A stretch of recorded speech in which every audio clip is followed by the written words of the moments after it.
Meeting is being recorded. Ya, kita mulai ya. A'udzubillahi minasyaitonirrajim. Bismillahirrahmanirrahim. Assalamualaikum warahmatullahi wabarakatuh.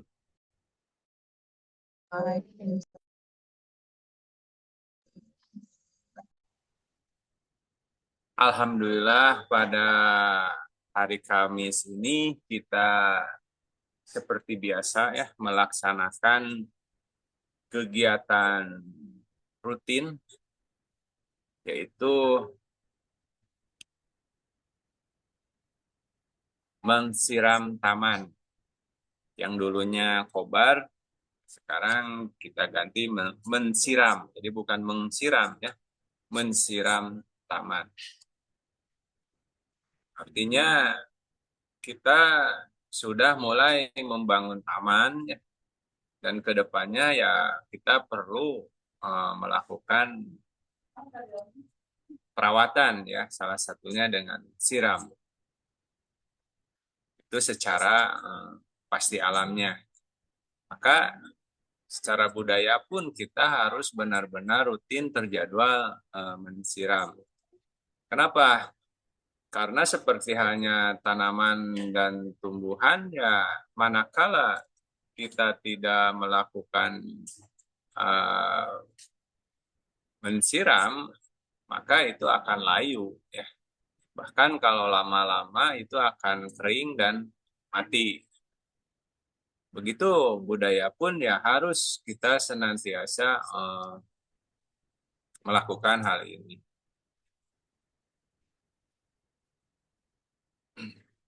Ya, tentunya kegiatan ini bukan seperti halnya pendidikan formal ya, yang harus datang wajib, terus kalau nggak datang ya nilainya akan mempengaruhi rapot ya secara itu, karena itu akan ada kelulusan secara formal. Nah, kalau kita di non formal, yaitu atas kesadaran dan pilihannya masing-masing.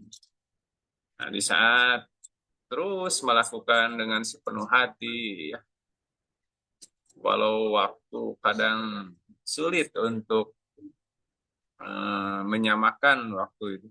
Tapi ya karena kita non formal nggak usah menjadi beban. Ya, kalau kita ada waktu ikut, kalau nggak ada masih ada peluang video yang bisa ditonton. Nah, untuk kegiatan mensiram uh, minggu kemarin, Kamis kemarin, qadarullah ya kita gagal merekam sehingga kegiatan yang minggu kemarin benar-benar hilang jejak ya. Nah, namun kenyataan itu tidak mengecilkan hati kita semua ya. Kita tetap terus berjalan ya. Itu ya rekan-rekan, sahabat sekalian, sahim ya bukti. Nah, itu yang harus kita pahami tentang kegiatan mensiram ini. Gitu. Ya, kalau mungkin di perusahaan lain ada istilahnya meeting, meeting harian, meeting bulanan, gitu kan. Itu di semua itu ada, gitu kan. Ya, jadi apabila ada yang bertanya, ini kegiatan ini sampai kapan sih? Kok ada yang kayak gini, misal, gitu ya, di dalam benak kita ada pertanyaan ini. Ya, kegiatan ini sampai akhir hayat ya. Dari mana rujukannya? Satu, seperti halnya perusahaan dan organisasi ataupun yang apapun, itu ada kegiatan ini dengan nama yang berbeda-beda. Tadi seperti ada yang disebutnya meeting, koordinasi ataupun apa. Itu ada. Terus dasar hukum yang kedua, kenapa ini sampai akhir hayat? Ya karena itulah diadakannya pendidikan non formal itu pendidikan sepanjang hayat. Itu dari perundang-undangan, dari peraturan pemerintah bahwa pendidikan non formal ini sepanjang hayat. Terus keduanya di dalam hadis juga dijelaskan bahwa uh, tolabul ilmi atau menuntut ilmu itu kan mulai dari buayan orang tua sampai liang lahat. Nah itu, jadi apa yang kita lakukan ini berdasar gitu ya. Bukan karena kepentingan saya secara pribadi. Bukan, karena itu adalah sesuatu yang harus dilakukan.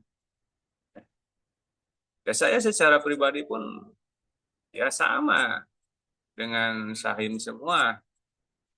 Ada rasa malas atau apa yang ada. Cuman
Ah, iya, iya, pang aja awasin gambar.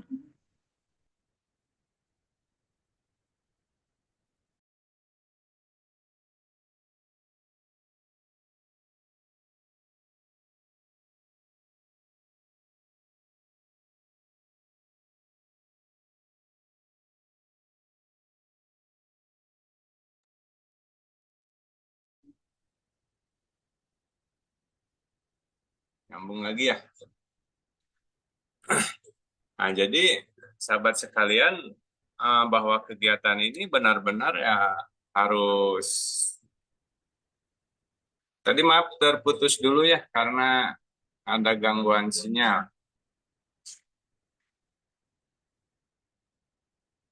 Nah, itu ya. Jadi yang harus dikuatkan di hati kita masing-masing ya, khususnya Sahim yang benar-benar memahami tentang tadi dasar-dasar kenapa ini harus terus dilakukan sepanjang hayat ya tadi ya. Satu mengenai dari hadis ya, terus yang kedua dari peraturan pemerintah perundang-undangan bahwa non formal itu adalah pendidikan sepanjang hayat. Terus selanjutnya ya komunikasi itu ya penting bagi seluruh perusahaan, organisasi ataupun itu ada.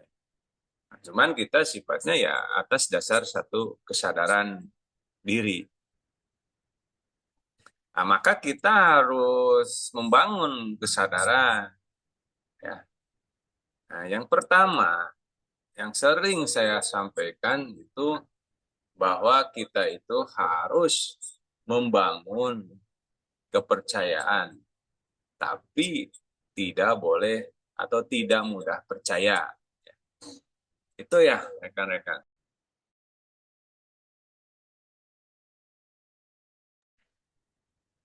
Jadi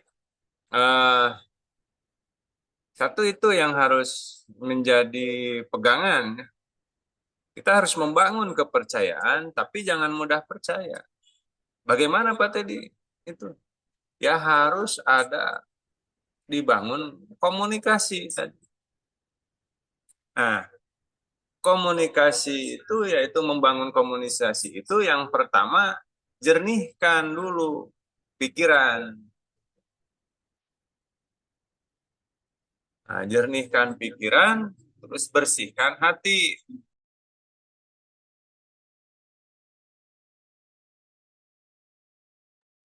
Nah, jadi untuk membangun kepercayaan itu agar bisa berjalan, ya, agar tidak terjadi nanti salah paham, karena salah paham itu ya sumber bencana kan. Maka kita harus membangun komunikasi, ya. Nah, komunikasi itu yang harus kita lakukan sebelum terjadi komunikasi itu ya kita harus menjernihkan pikiran. Artinya menjernihkan itu kalau ibaratnya air itu harus terlihat dasarnya. Jadi air yang jernih itu ya dasarnya ya itu terlihat. Gitu. Artinya apa? Kalau kita berpikir harus ada dasar. Gitu. Tadi berbicara tentang uh, kehidupan apa pendidikan sepanjang hayat atau apa itu kan dasarnya jelas tadi dari hadis, terus dari perundang-undangan, terus dari uh, lihat bahwa dalam sebuah perusahaan atau organisasi itu butuh sebuah koordinasi komunikasi itu udah menjadi untuk apa anggaran dasar dan anggaran rumah tangganya itu udah ada. Itu yang disebut jernih. Jadi jernih itu kita berpikir itu terlihat dasarnya, jelas dasarnya. Maka kalau jelas dasarnya itu berarti kita jernih. Maka rekan-rekan juga harus belajar. Kalau berpikir itu, oh dasarnya ini kelihatan, dasar ini. Udah kalau udah dasarnya jelas, ya lakukan. Itulah mulai terbangun percaya, mulai terbangun komunikasi dan terbangun kepercayaan. Jangan dulu berbicara yakin semudah itu karena keyakinan itu nggak akan terjadi kalau kita pertama tidak membangun kepercayaan dulu, kan? Maka setelah menjernihkan pikiran, artinya setiap pembicaraan kita komunikasi itu kita itu terlihat dasarnya atau jelas dasarnya, maka selanjutnya bersihkan hati, ya, bersihkan hati. Bagaimana cara membersihkan hati? Satu-satunya membersihkan hati itu hanya dengan sholat yang khusyuk, ya, itu. Jadi nggak bisa, hati itu nggak bisa dengan alat apapun nggak ada. Dengan teknik apapun nggak ada. Hanya hati itu hanya dibersihkan oleh sholat. Sholatnya pun sholat yang khusyuk.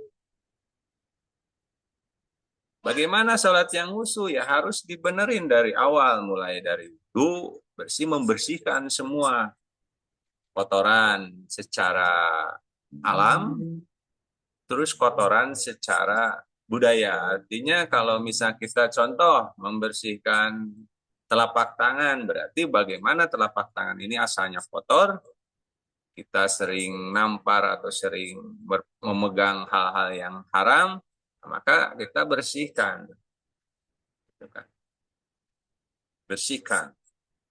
Pertama, ya kita minta istighfar lah, istilah minta maaf, terus setelah itu rubah.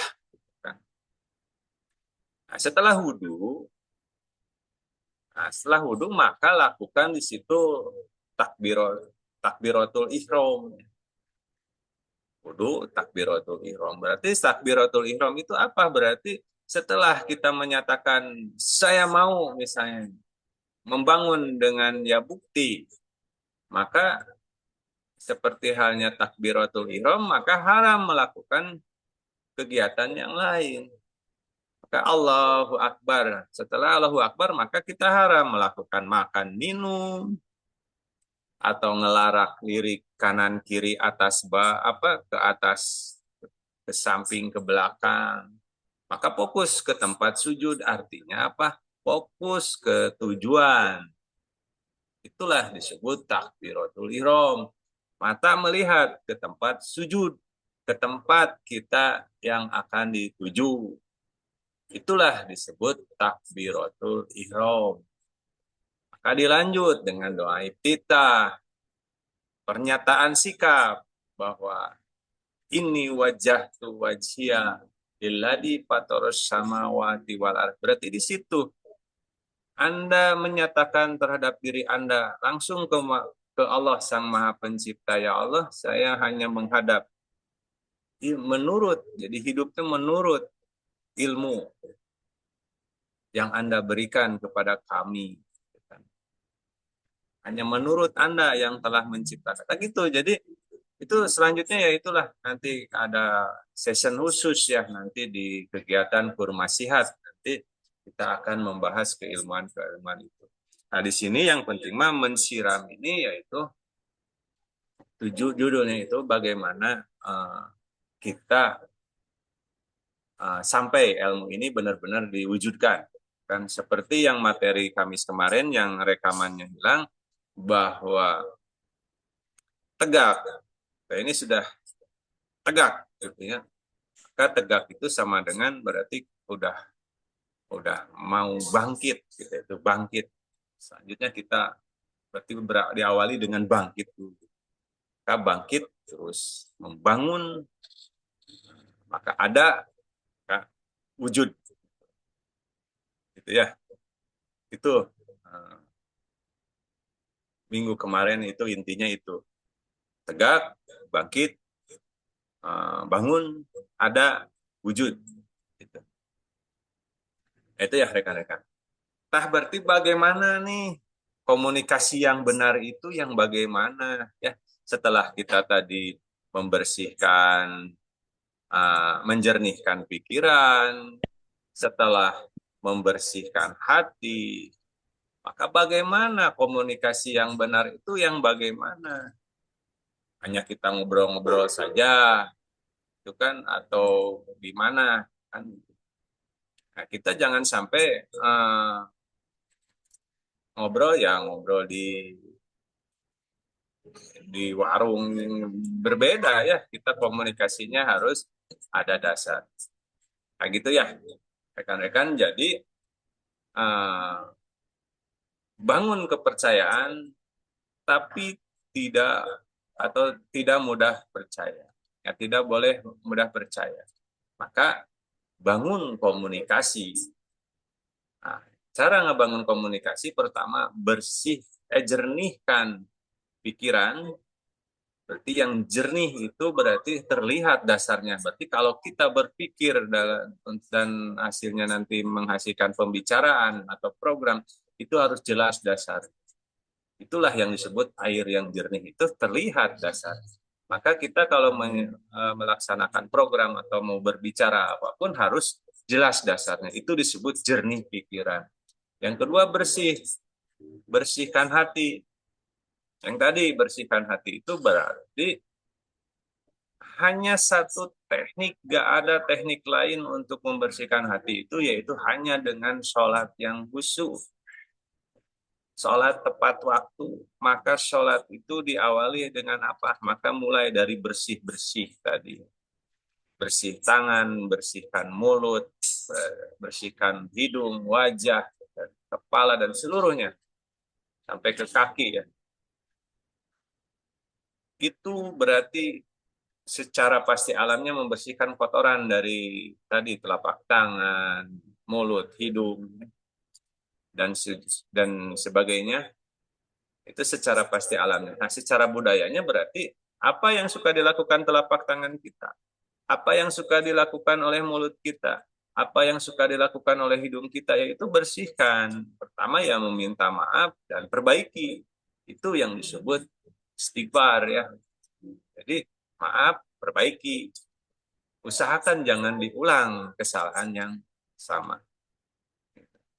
Kalau masih diulang-ulang berarti harus taubat nasuha ya. Tapi tetap kita sebagai makhluk hidup pasti kita ini tidak bisa benar-benar melepaskan kita. Maka terus kita bergerak. Itu ya.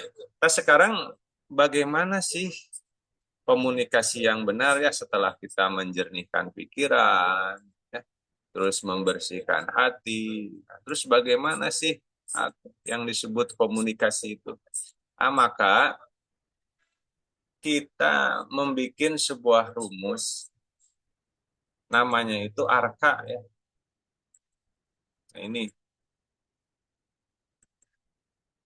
Nah, kita membuat rumus ya bukti membuat rumus bahwa komunikasi yang benar ini harus memenuhi rumusan arka. Ya.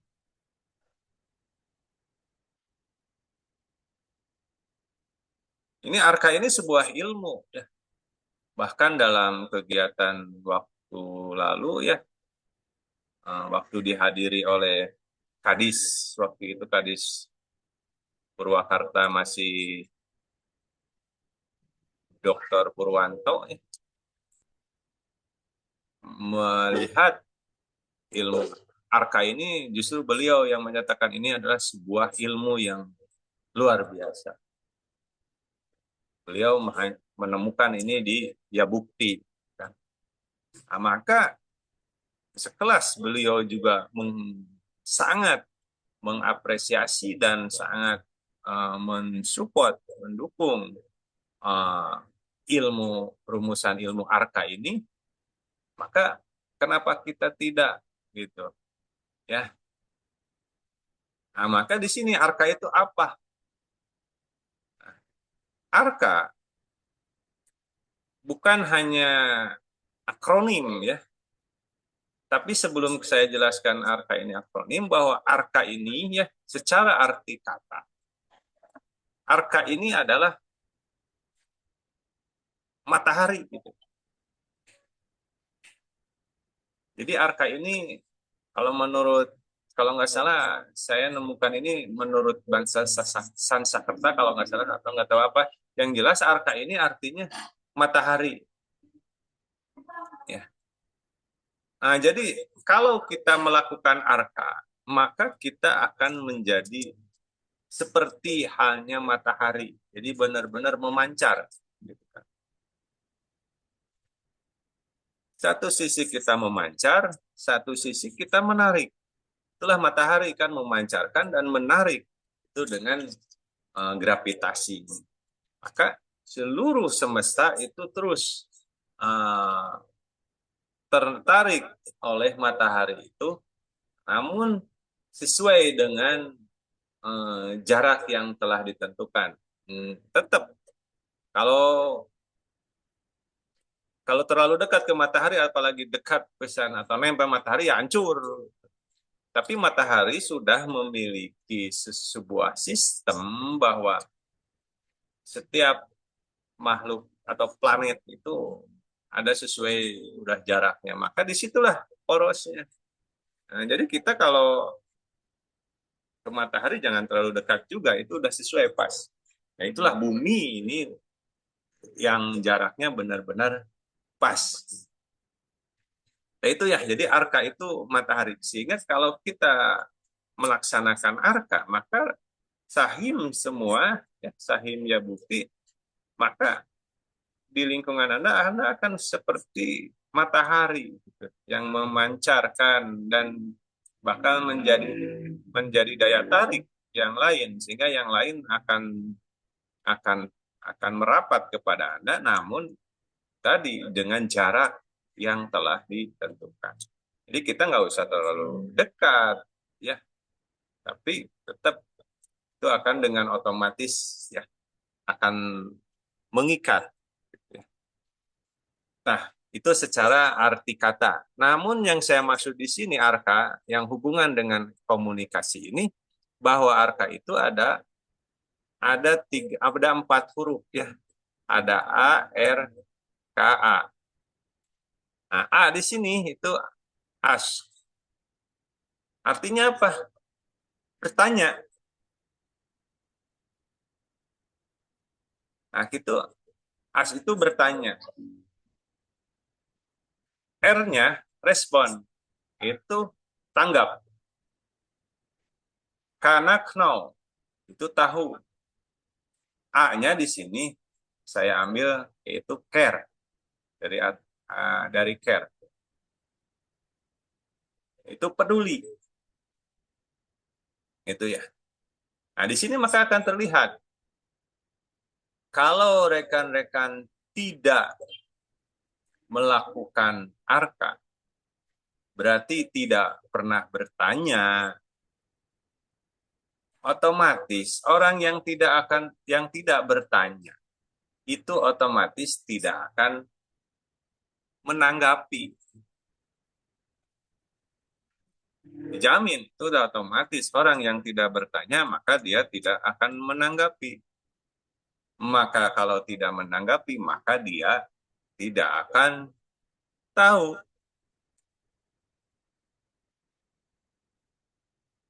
Kalau tidak tahu maka mana mungkin dia akan peduli.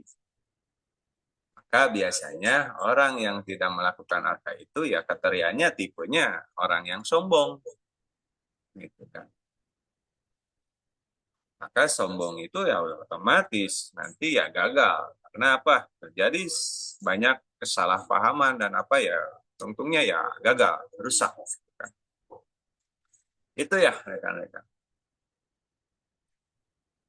Selanjutnya, tipe kedua, rajin bertanya. Pak ini apa ya Pak? Bertanya. Tapi pas bertanya, matanya, telinganya, wajahnya enggak menghadap. Kan berarti dia tidak menanggapi. Rajin bertanya, tidak menanggapi,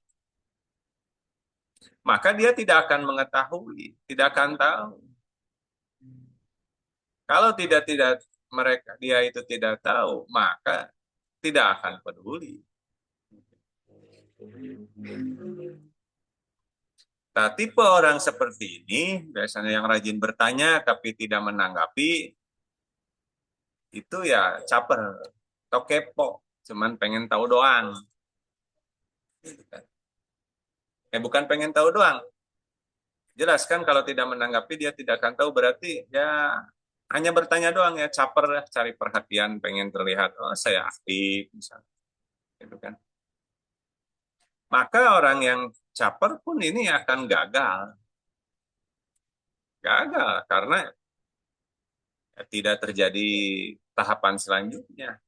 Responnya, kenaunya, care-nya itu tidak terjadi. Nah selanjutnya, ada yang bertanya. Dia menanggapi. Ya, dia bertanya, dia menanggapi. Tapi setelah dia menanggapi, dia tidak mau tahu. Maka dia juga tidak akan peduli. Itu tipe orang yang ketiga itu ya itu adalah munafik.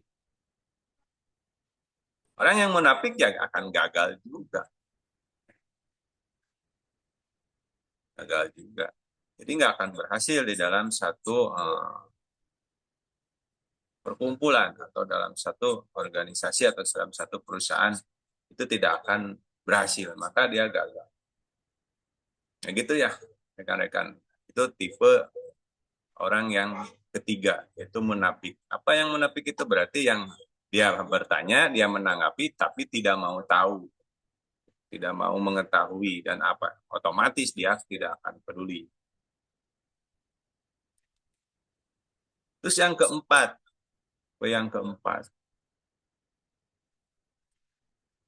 dia rajin bertanya. Dia rajin bertanya. Terus dia menanggapi, mendengarkan, menanggapi. Dia tahu segalanya. Dia pintar.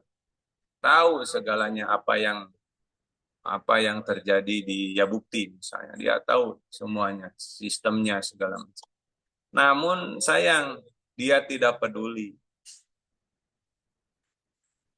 Maka tipe orang tersebut ya egois.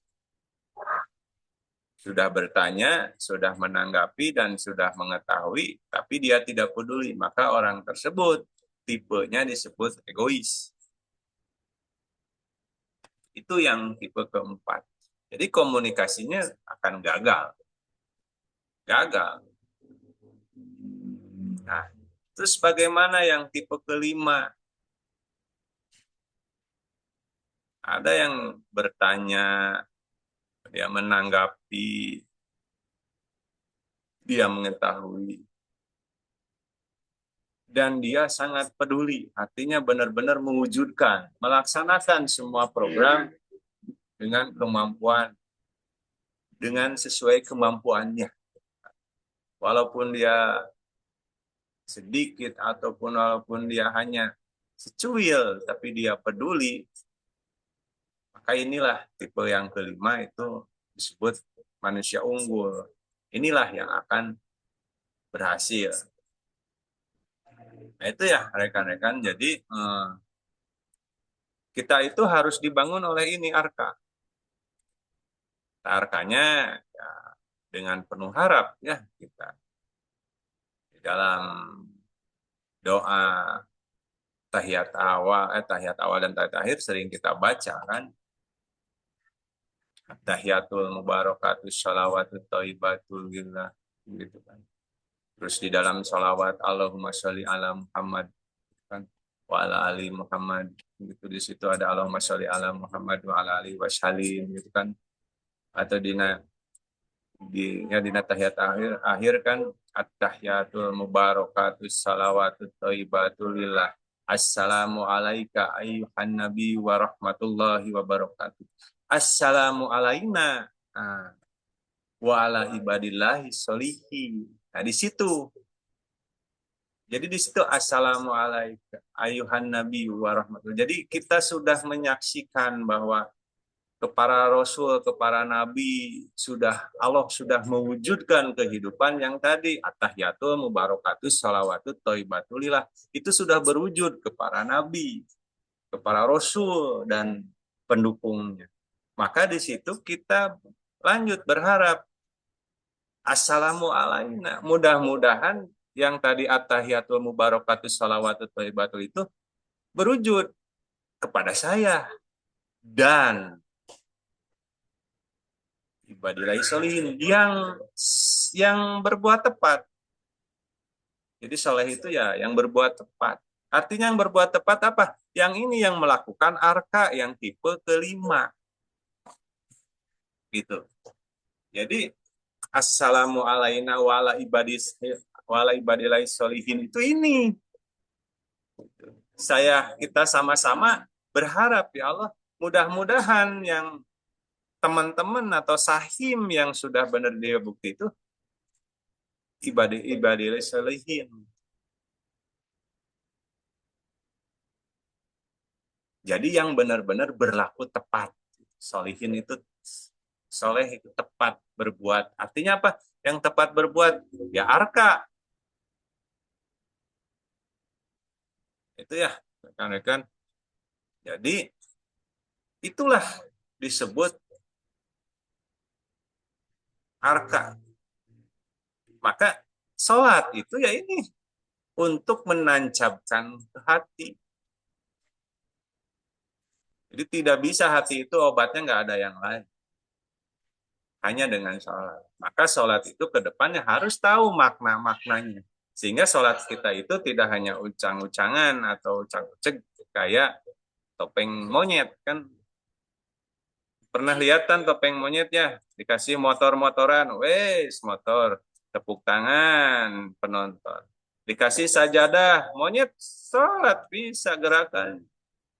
Tapi kan cuman hanya jadi tontonan, jadi cuman disorak-sorak, dikasih uang. Apakah kita mau seperti sholat seperti itu? Maka kita belajar ke depan, sholat itu harus mengetahui. Disitulah ya, maka mulai dari wudhu, benarkan, bersihkan seluruh tubuh kita, baik secara fisik, baik secara budaya, gitu ya. Karena kan itu ya mengenai mensiram zaman, mensiram taman untuk Kamis yang kedua ya di tahun ketiga aksi. Kayak gitu ya. Jadi kita ini ya bukti sudah ninjak tahun ketiga. Tahun ketiga A. Di situ A-nya itu aksi. Di aksi itu Al-Quran satu ilmu. Jadi kita ini tadi berpikir jernih. Jadi dasarnya itu yaitu jelas kita ini menjadi timbangan di dalam hidup kita ini yaitu Al-Quran satu ilmu. Ilmu-ilmu yang lain itu hanya sebagai studi banding, ya. Tapi tetap kita dapat ilmu di luaran, tetap harus ditimbang oleh Quran. Apabila di dalam Qurannya ada, maka kita kembalikan bahwa itu adalah dari Allah. Ya, itu ya rekan-rekan. Jadi arka. Maka sahabat sekalian yang sudah ikut mensiram taman hari ini, pas kita mendengarkan istilah arka atau arka power, kekuatan arka, maka Anda harus sudah paham. Maka berbicara arka itu ada menggambarkan 5 tipe manusia. Tinggal pilihan Anda mau di mana, gitu kan? Itu silahkan. Saya tidak bisa memaksa Anda. Karena hati sebagai komando gerak pikiran dan tubuh itu hanya Allah yang mempunyai wewenang. Saya tidak bisa. Maka silakan. Itu tergantung sholat Anda. Kalau sholatnya kita sama, at-tahiyatul mubarakatus sholawatu thayyibatu lillahnya itu kita sama, maka otomatis kita akan disatukan di dalam satu pemahaman yaitu arka power. Ini kalau kita memperbaiki ininya, komunikasi ininya yaitu dengan memegang rumusan arka. Kalau komunikasi kita ini memegang rumusan arka, yakin itu dipastikan kita ini akan berhasil. Ya. Ingat, jernihkan pikiran, bersihkan hati. Bangun komunikasi dengan konsep arka. Ya, itu sahabat sekalian. Untuk hari ini, maka silakan rekan-rekan bergerak sesuai tugas dan fungsinya. Percaya diri, jangan ketergantungan oleh siapapun. Ya. Anda cukup meminta ke Allah Sang Maha Pencipta, Sang Maha Pembimbing, Sang Maha Penggerak. Kemudian hubungan antara kita sebagai sahim, dia bukti, maka lakukan sesuai program. Laksanakan dengan hanifan. Ini wajah tu wajhialilladzi fataros samawati wal ard. Hanifan musliman. Situ ada hanifan musliman. Wa ma'ana minal musyrik. Jadi saya hanya mau hidup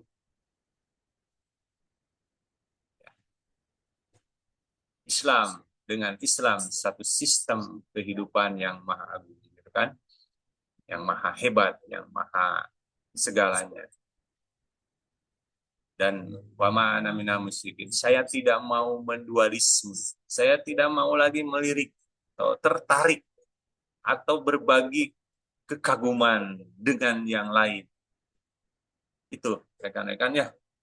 Jadi itu silahkan rekan-rekan kuatkan, kita bangun kepercayaan, kita lakukan setahap demi setahap, maka disitulah yakin, kita harus yakin dengan dilakukan setahap itu maka akan terwujud, maka disitulah keyakinannya itu menjadi sebuah kenyataan. Itu ya rekan-rekan, ingat bahwa ya bukti ini bukan untuk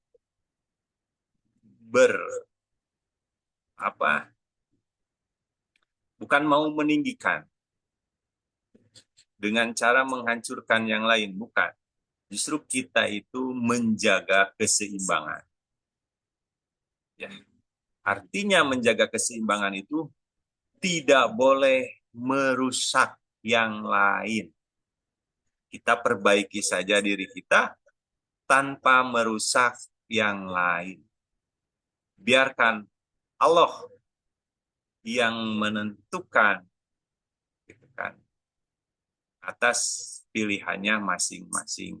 Kita hanya menjaga keseimbangan. Mungkin segitu ya, karena kan alhamdulillah atas keberhasilan mensiram taman ini. Kita ucapkan syukur. Alhamdulillahirrabbilalamin. Assalamualaikum warahmatullahi wabarakatuh. Ya, segitu. Silakan rekan-rekan. Barangkali ada yang mau disampaikan. Silakan. Jazakallah khairan katsira, hatur nuhun Pak Guru, Pak Teddy, hatur nuhun siramanana nu dinten ayana, hatur nuhun pisan katampi. Mudah-mudahan sing janten wasilah kanggo sadayana anu aya di grup ya bukti ieu sing ngajanten wasilah barokah berkah sadayana, sehat lahir batin sadayana. Amin, amin. Hatur nuhun Kang Suhe. Aduh, sibuk pisan ya juragan ya. Luar biasa. Tapi sehatnya, Kang Suhe sehat.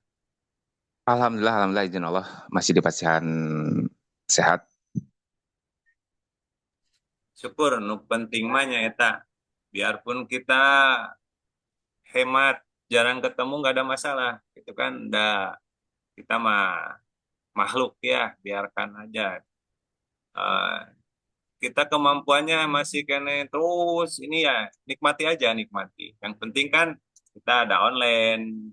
Allah sudah memberikan karunia WA, HP, internet. Ya kita gunakan fasilitas itu, ya. Alhamdulillah. Ya, Silakan kita ada ikuti seperti air yang pengalir mau saja. ada yang mau disampaikan silakan, atau ada program apa yang akan yang dilaksanakan bila perlu, apabila memerlukan misalnya suatu arahan atau apa, ya silakan.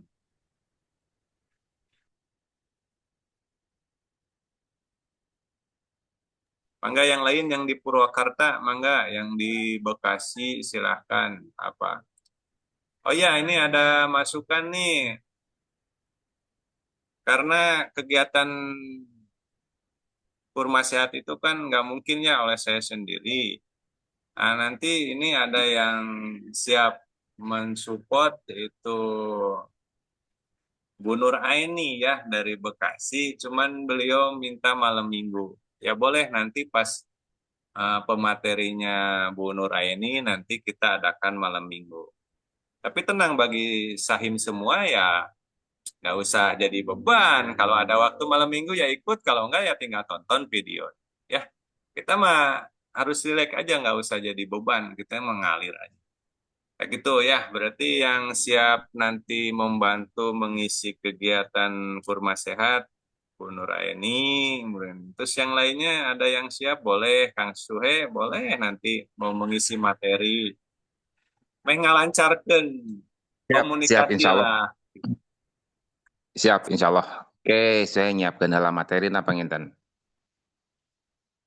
Ya, Nanti materinya kita godok dulu sebelum disampaikan, kita godok dulu supaya nanti kan ngejalur, nanti kan kita merujuk ke KKNI ya, nanti ke Iya, refleksi kita betul, betul. ngerujuknya, terus nanti kita ke Bekam, kita merujuk ke Bekam. Nah, sehingga yang melakukan kurma sehat ini ke depan itu harapannya itu tinggal uji kom, kalau kita mau refleksi tinggal uji kom, kalau mau PBI ya yang belum hologram berarti tinggal hologram. Nah, nanti tinggal USBN paling gitu. Kalau hologram nama mungkin untuk pelatihan hologram kita nggak, yang biasanya 2 hari mungkin karena kita ilmunya terus ngalir, mungkin cuma 1 hari, cuma dicek doang ke instruktur yang resmi kan. Tapi kalau mudah-mudahan kalau yang nanti Bu Nur Aini sudah jadi instruktur ya kita tinggal pakai hologram ke depan. Cuman USBN itu harus ngundang dari pusat PBI ya, USBN mah karena yang menyetandarkan ini kan PBI ya, untuk bekam. Nah, kalau yang untuk lain, keilmuan lain, yaitu kita standar masing-masing aja. Misalkan Kang Suhe ada kelebihan, apa, nanti itu distandarisasi di kita aja, di ya bukti udah cukup. Nah, gitu ya. Siap, Pak. Kita mungkin segitu ya. Kita mau mendekati waktu duhur, saya rasa cukup. Kita tutup aja ya. Siap, hatur nuhun. Nah, kita tutup aja. Kita boleh kita kalau foto bersama weh. Merada